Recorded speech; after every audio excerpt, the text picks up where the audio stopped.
சிறுபான்மை மக்கள் மீது, குறிப்பாக கோவையில் வாழக்கூடிய முஸ்லிம்கள் மீது தீவிரவாதிகள், பயங்கரவாதிகள் என்கிற முத்திரை தொடர்ச்சியாக குத்தப்பட்டுக்கிட்டே இருக்கு.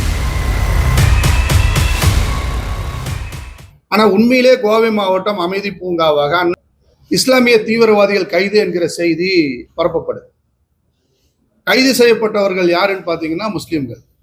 அவர்கள் கடந்த 2.5 ஆண்டுகளாக இந்த என்ஐஏ விசாரணைக்கு தேவையான அனைத்து ஒத்துழைப்பையும் கொடுத்துட்டு இருக்கிறாங்க. பல கட்டங்கள் விசாரணைக்கு பிறகு அவர்கள் மீது எந்த குற்றச்சாட்டும் இல்லைன்னு பல முறை என்ஐஏ அவர்களை திருப்பி விசாரணை முடித்து அனுப்பி இருக்கிறாங்க. இப்ப ஏன் அவர்களை அந்த வழக்குல அவர்களும் தீவிரவாதிகள் தான் அப்படின்னு சொல்லி அந்த வழக்குல ஏன் அவர்களை இணைக்கிறாங்கன்னு சொன்னா, அவர்கள் ஏற்கனவே என்ஐஏவால் குற்றச்சாட்டப்பட்ட சிறைவாசிகளுக்கு எதிரான பொய் சாட்சி சொல்ல வேண்டும் என்று வலியுறுத்தப்பட்டாங்க.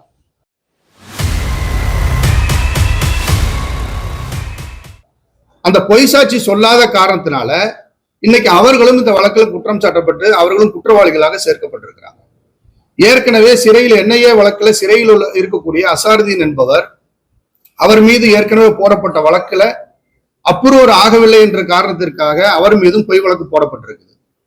அது போக என்ஐஏவால் குற்றம் சாட்டப்பட்டு சிறையில் இருக்கக்கூடிய நபர்களை நீங்க அப்ரூவர் ஆகவில்லை என்றால் பல வழக்குகள் உங்கள் மீது போடுவோம் என்கிற மிரட்டல்கள் என்ஐஏவால் தொடர்ச்சியாக நடைபெற்று வருகிறது.